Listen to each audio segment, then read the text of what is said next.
Fiumicelli, dietro Piazza Borsa, una lite tra 7 giovani egiziani, tutti tra i 23 e i 27 anni. La rissa: nel primo pomeriggio intervengono 4 pattuglie tra polizia e carabinieri 25enni al pronto soccorso.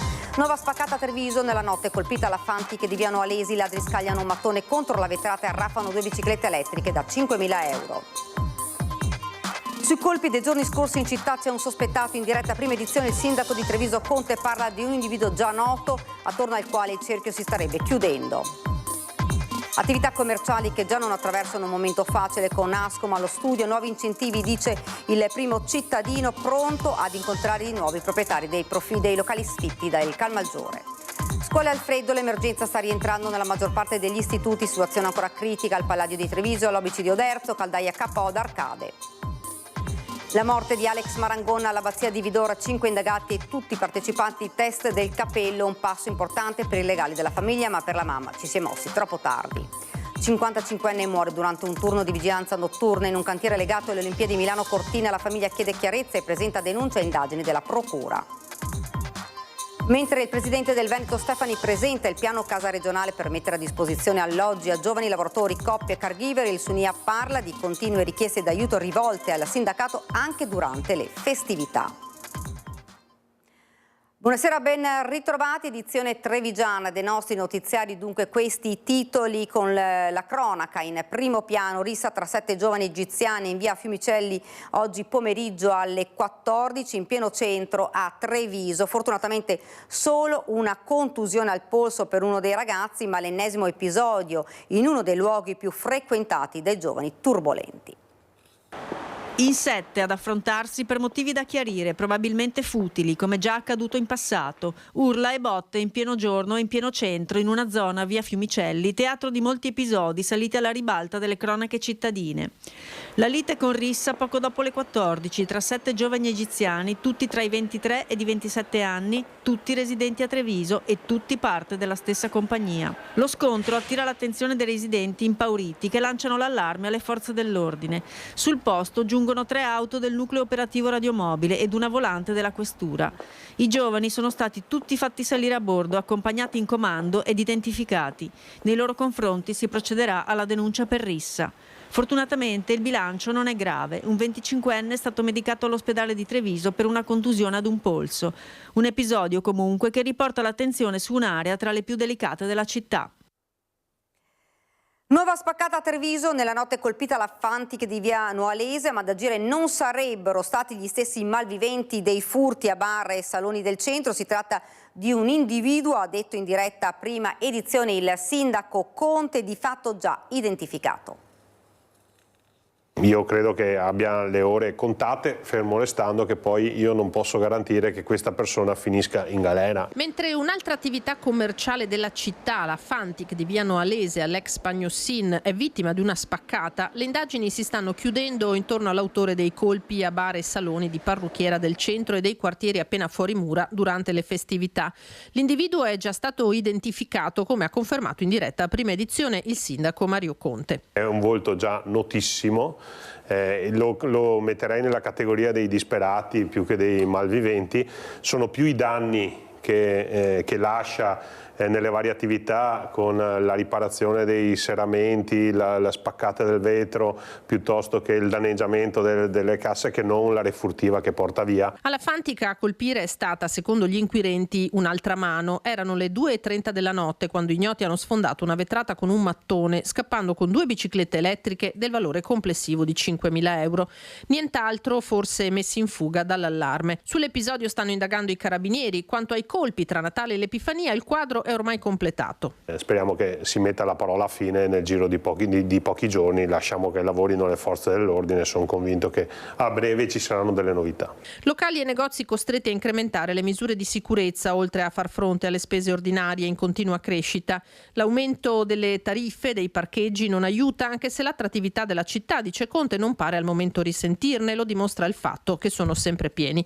Cassugana, che insieme all'Ascom promuoverà nuovi incentivi al commercio, così da superare l'altro punto nero: le vetrine vuote, brutto biglietto da visita soprattutto in Calmaggiore. Mi farò portavoce per l'ennesima volta, a dire il vero, perché non è la prima volta che incontro i proprietari degli immobili che devo dire non sempre, o quantomeno non tutti, si sono dimostrati sensibili su questo tema, però io chiederò davvero un atto di responsabilità nei confronti di una città, di una comunità.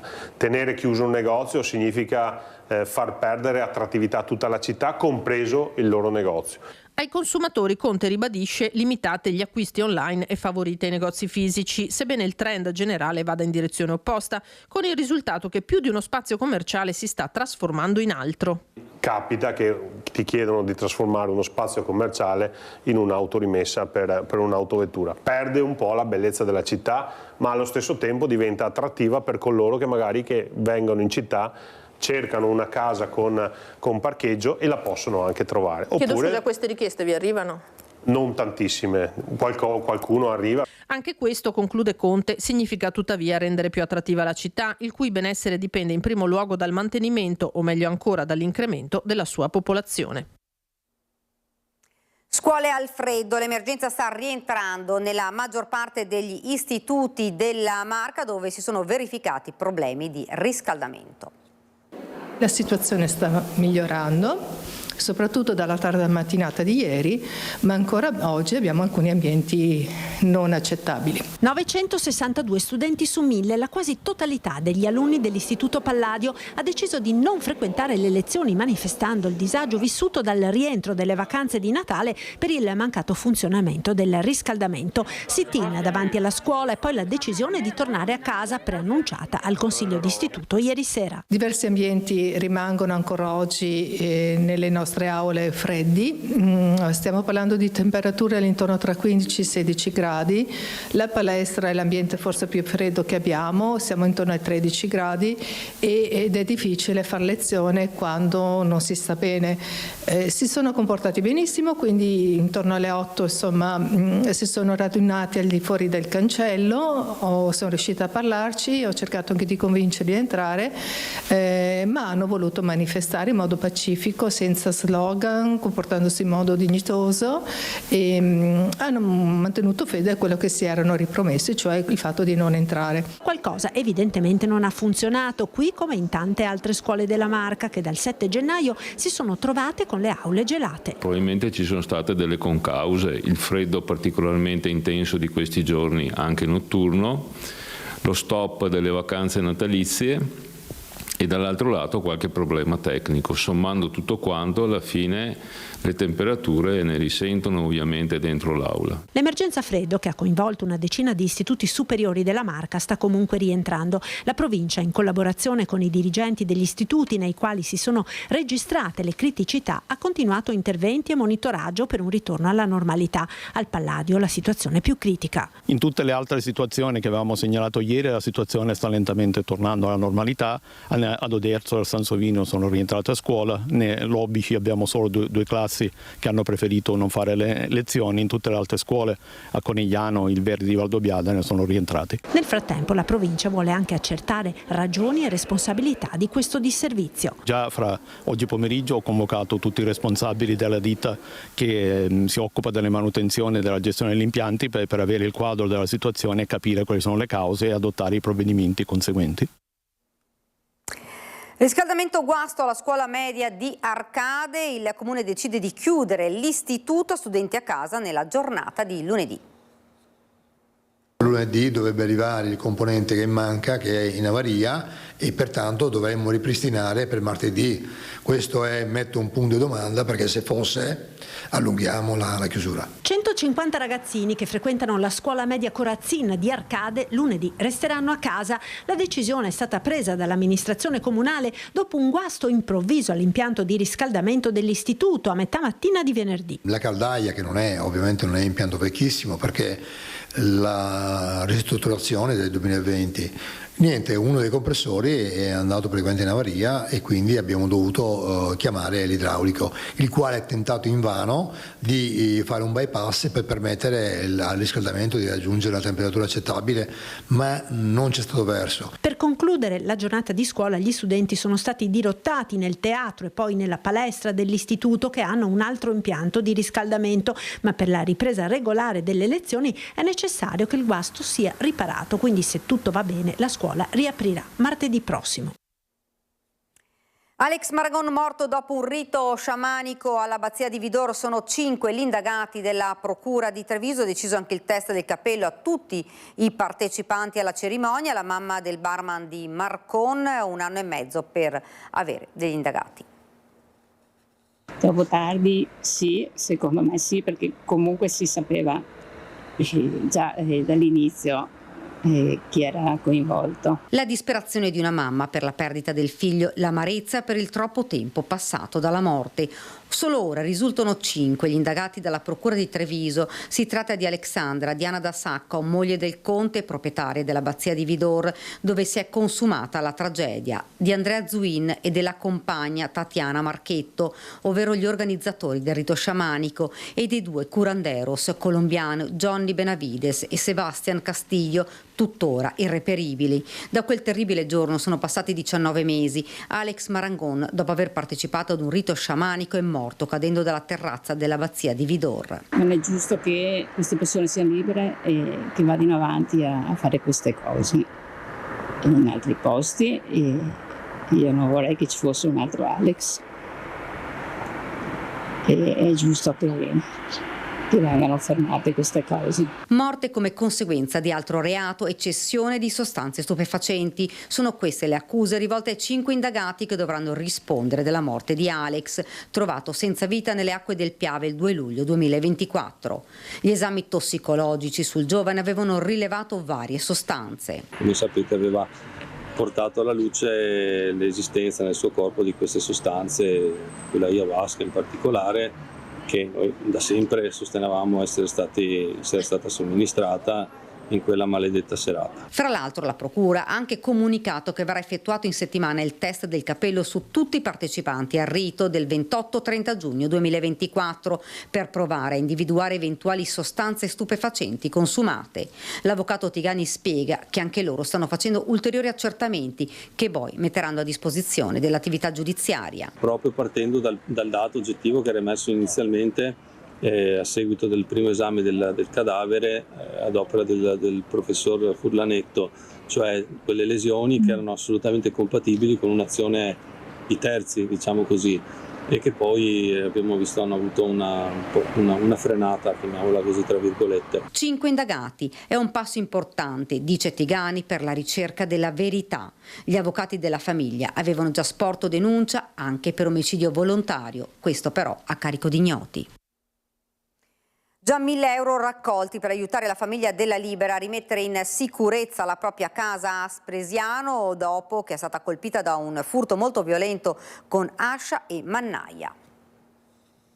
Abbiamo attivato un impianto di allarme, abbiamo sostenuto queste spese, adesso appunto è oltre le nostre possibilità al momento appunto mettere in sicurezza tutti gli ingressi della casa, e quindi abbiamo chiesto una mano alla comunità che ci circonda, perché abbiamo avuto molte manifestazioni di solidarietà in questi giorni. Dopo il gravissimo e violento furto subito nei giorni scorsi nell'abitazione in cui risiede con la mamma Roberta e la zia Alessandra, Ottavia Dalla Libera si è vista costretta a chiedere aiuto alla comunità intera per sostenere la spesa di 10.000 euro necessaria ad installare nuove porte per mettere in sicurezza la casa.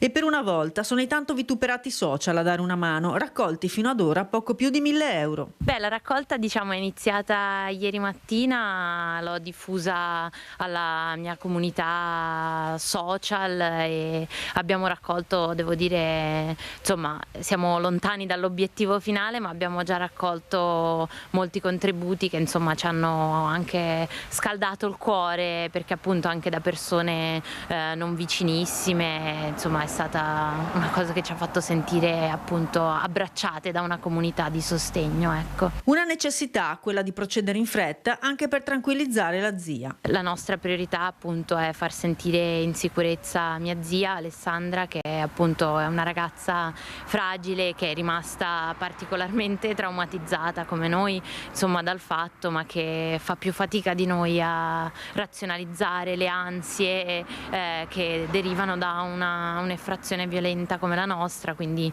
vogliamo mostrarle che innanzitutto che non siamo sole, che appunto ci sono tante persone che ci vogliono aiutare e che la nostra casa può tornare a essere sicura anche per lei. La piattaforma sulla quale donare è quella di GoFundMe, sito sicuro che offre varie modalità per contribuire, dalla carta di credito a PayPal.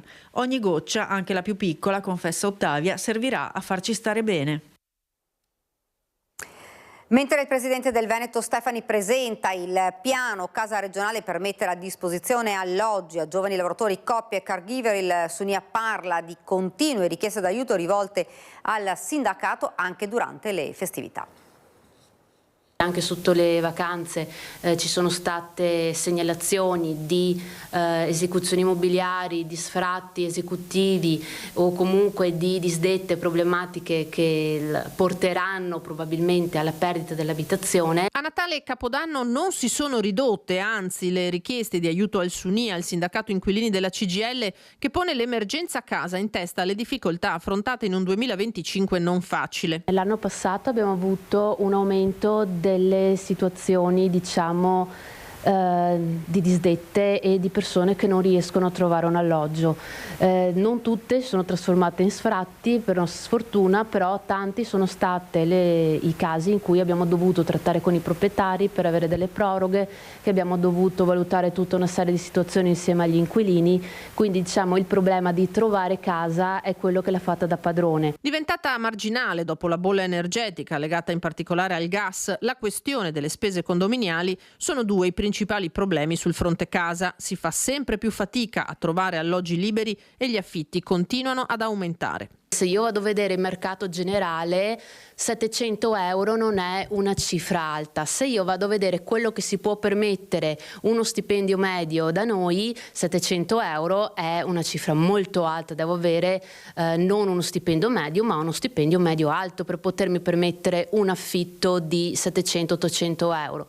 Addirittura alcuni arrivano anche sopra i 1000. Chi si trova in difficoltà anche solo per l'esasperarsi dei rapporti col padrone di casa deve muoversi per tempo, dice Marcon. Molti si rivolgono al sindacato quando è troppo tardi e spesso per rimettere d'accordo le parti sarebbe sufficiente modificare la tipologia di contratto applicando una forma più conveniente al proprietario dell'immobile senza mettere le mani in tasca all'inquilino. Edifici pubblici dismessi a rischio privatizzazione, la provocazione di Coalizione Civica che oggi ha fisso dei cartelli su una ventina di immobili in vendita o che potrebbero esserlo. Dall'ex ECA di Via Risorgimento alle ex poste di Santa Maria del Rovere, da Villa Capuzzo allo stabile delle ex scuole Tommaseo. Sono una ventina gli edifici di proprietà del comune di Treviso o di altri enti pubblici sui quali è stato affisso il cartello Stop privatizzazione in corso. La provocatoria iniziativa è di Coalizione Civica che vuole così richiamare l'attenzione su tutta una serie di spazi pubblici che potrebbero essere messi in vendita e privatizzati. Noi denunciamo appunto in maniera, come dire, preventiva il fatto che queste proprietà che sono attualmente di pubbliche e a utilizzo pubblico rischiano di avere una destinazione privata, magari per l'ennesima speculazione immobiliare. Coalizione Civica propone il riutilizzo degli edifici pubblici dismessi per rispondere alla necessità di nuovi spazi utili per la coesione sociale e la qualità della vita della comunità cittadina. Il nostro messaggio alle istituzioni locali è quello di chiedere ad esempio alla Regione, visto che adesso il Presidente Stefani sta lanciando il suo piano casa, di dotare i comuni delle risorse necessarie per utilizzare questi edifici, ad esempio ristrutturandoli e trasformandoli in alloggi popolari. Ed ora ci fermiamo per qualche istante di pubblicità, rimanete con noi.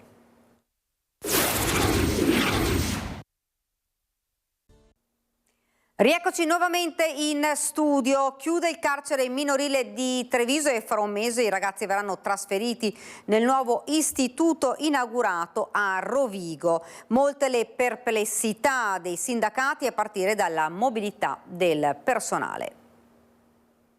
Annunciata la chiusura dell'Istituto di Treviso, è iniziato il conto alla rovescia. Tra un mese circa le porte si chiuderanno definitivamente. I ragazzi pronti per essere trasferiti. Si tratta attualmente di 15 giovani detenuti che andranno nella nuova struttura appena inaugurata a Rovigo. Ma sulla questione molte sono le perplessità sollevate dai sindacati, tenendo presente che non è stato ancora diramato ufficialmente un decreto di soppressione dell'Istituto Trevigiano.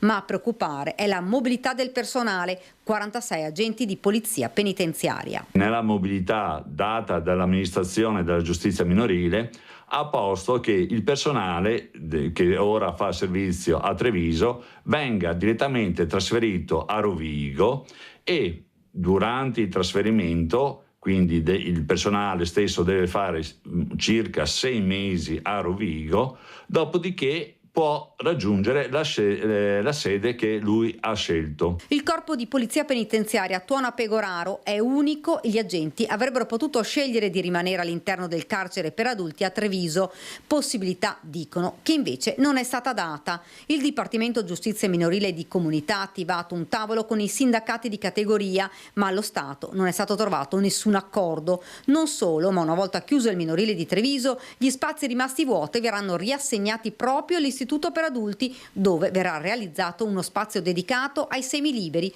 con l'onere di trovare comunque altro personale. La richiesta dei sindacati è quella di consentire al personale la possibilità di scegliere di poter essere destinato anche presso sedi diverse dagli istituti penitenziari, come ad esempio i centri di prima accoglienza.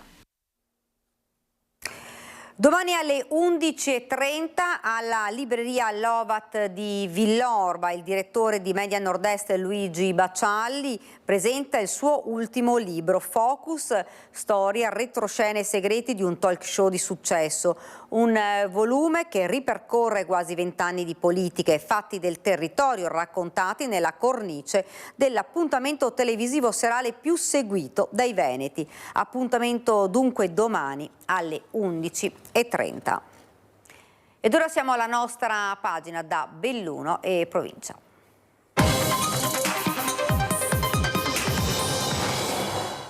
In primo piano la cronaca, un uomo di 55 anni è morto durante un turno di vigilanza notturna in un cantiere legato alle Olimpiadi Milano-Cortina, Cortina d'Ampezzo, inutili soccorsi. La famiglia chiede chiarezza e presenta denuncia. La magistratura ha avviato accertamenti per ricostruire quanto accaduto. Un altro morto sul lavoro, questa volta in uno dei cantieri simbolo delle Olimpiadi Milano-Cortina 2026. È accaduto nel cuore della notte tra l'8 e il 9 gennaio allo Stadio del Ghiaccio di Cortina d'Ampezzo. Un vigilante di 55 anni, Pietro Zantonini, originario di Brindisi, è stato trovato senza vita mentre stava svolgendo il proprio turno di lavoro. L'uomo, alle dipendenze di una società di vigilanza contrattualizzata da Fondazione Milano-Cortina, era impegnato nell'attività di sorveglianza all'esterno dello stadio, in un'area esposta e con temperature rigide. A lanciare l'allarme sono stati i colleghi, ma per il 55enne non c'è stato nulla da fare. La terribile notizia ha raggiunto la moglie a Brindisi. Appresa la notizia si è recata a Cortina, dalla Puglia è salita su e quindi insomma ha visto tenga conto che insomma il marito lamentava attraverso telefonate, videochiamate, insomma questi turni un po' abbastanza insomma logoranti. A parlare con noi al telefono è l'avvocato Francesco Dragoni del Foro di Lecce, cui la moglie di Zantonini ha affidato l'incarico per fare luce sulla tragedia. Delle condizioni di lavoro logoranti del marito la donna era a conoscenza da tempo e certamente la bolla di gelo che ha avvolto tutta la provincia in questi ultimi giorni ha contribuito a rendere ancora più difficile la sua attività, specie di notte. Per questo la famiglia non crede a una fatalità. Ha sentito e avvertito il dovere insomma di fare una denuncia, quindi ha fatto un esposto presso la caserma dei Carabinieri di Cortina. La denuncia è stata formalizzata ai militari della compagnia di Via Guide Alpine. Gli atti sono arrivati alla procura che ha disposto il sequestro della salma per l'autopsia che potrebbe già essere eseguita lunedì prossimo. L'accertamento medico-legale dovrà chiarire le cause del decesso e verificare se le condizioni di lavoro possono aver avuto un ruolo determinante. Come riferisce l'avvocato Dragone, il vigilante aveva espresso più volte alla moglie il disagio per i turni notturni e per una situazione lavorativa ritenuta pesante e poco tutelata.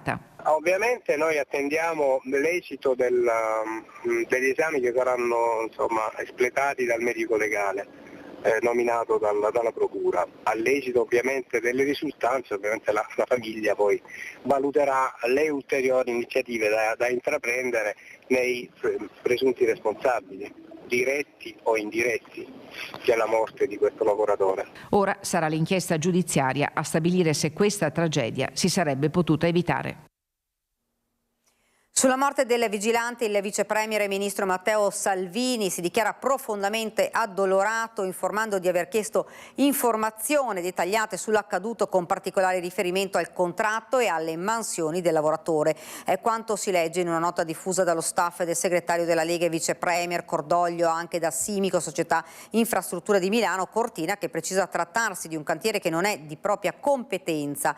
Attende ora che gli organi competenti svolgano le necessarie indagini al fine di accertare quanto accaduto. Chiedono chiarezza a Filcamps e CGIL di Belluno con i rispettivi segretari Chiesura e Casanova. Numerose sono le vertenze aperte nel settore della vigilanza privata in provincia di Belluno e sono concentrate proprio sulla questione salute e sicurezza dei lavoratori. Casanova e Chiesura parlano di condizioni di lavoro critiche e turnazioni esasperate in condizioni ambientali non agevoli e spesso senza dotazioni strumentali adeguate rispetto ai servizi richiesti. Ed ancora cronaca, paura nella notte per l'incendio che ha colpito un'abitazione nel comune di Val di Zoldo, in località Forno di Zoldo. Sul posto sono intervenute le squadre permanenti della sede centrale di Belluno e i vigili del fuoco volontari dei distaccamenti di Zoldo e Longarone con autopompe, serbatoio, autobotti, un'autoscala e il carro aria. L'incendio che ha coinvolto la mansarda e la copertura dell'abitazione. Grazie all'intervento delle squadre le fiamme non si sono estese ai piani sottostanti. Il nucleo familiare residente nell'abitazione è stato evacuato e ha trovato temporanea sistemazione altrove. Le cause dell'incendio sono in corso di accertamento da parte dei tecnici dei vigili del fuoco. E c'è attesa per la decisione del GIP del Tribunale di Belluno, chiamato a confermare o meno la richiesta delle misure cautelari chieste nei confronti di Andrea Curtolo, il 52enne di Cortina, che giovedì mattina ha ferito l'ex moglie con un coltello durante una lite. Andrea Curtolo è rinchiuso nel carcere di Baldenic ed è in un'aula della casa circondariale di Belluno che lunedì si svolgerà all'udienza di convalida dell'arresto del 52enne in quasi flagranza di tentato femminicidio dell'ex moglie giovedì scorso a Cortina. L'uomo, che dopo l'aggressione si è presentato alla caserma dei Carabinieri per costituirsi, ha ammesso le sue responsabilità, ma sotto shock non avrebbe saputo spiegare le ragioni del suo grave gesto. Al momento la ricostruzione dei fatti è riassunta nella nota firmata dal capo della Procura di Belluno, Massimo De Bortoli. In base agli accertamenti eseguiti dai Carabinieri, il 52enne avrebbe reagito al rifiuto della moglie, dalla quale si stava separando, di mantenere un rapporto affettivo. Di più, il suo gesto potrebbe essere ricondotto alla manifestazione di una volontà di dominio sulla vittima e di limitazione delle sue libertà individuali. Non emergono finora motivi economici legati all'attività professionale condivisa da entrambi, quella di trasporto e noleggio auto con conducente. Al GIP il pubblico ministero chiederà la convalida dell'arresto e la misura cautelare della custodia in carcere. Curtolo ha affidato la sua difesa all'avvocata Sabrina Bolognini del Foro di Firenze. Altissime le pene previste dalla nuova legge sul femminicidio, entrata in vigore lo scorso dicembre, che contemplano anche il tentato femminicidio, reato per il quale la pena prevista può arrivare fino a 24 anni di carcere. Giovedì mattina la lite fra i due ex coniugi è avvenuta nell'abitazione della vittima in località Cademai e a dare l'allarme è stato il figlio della donna soccorsa e trasferita al San Martino di Belluno con ferite d'arma da taglio al collo e al torace.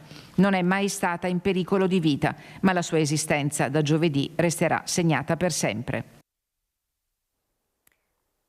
Stasera nella palestra polivalente di San Vendemiano andrà in scena il River Gospel Mass Choir che Antenna 3 trasmetterà in diretta dalle 21. Iniziativa benefica a favore dell'Associazione del Territorio Costruisci un Sorriso, che si occupa di progetti benefici nell'Africa subsahariana. Ed ora siamo alla nostra rubrica, il tuo presepe. Vediamo dunque le creazioni di Claudio Dattio di Treviso, Elisa di Treviso, Enzo di Ormelle, Vera Frassone di Castello di Godego. A me non rimane che lasciarvi con queste belle immagini. Grazie davvero per averci seguito e buona serata.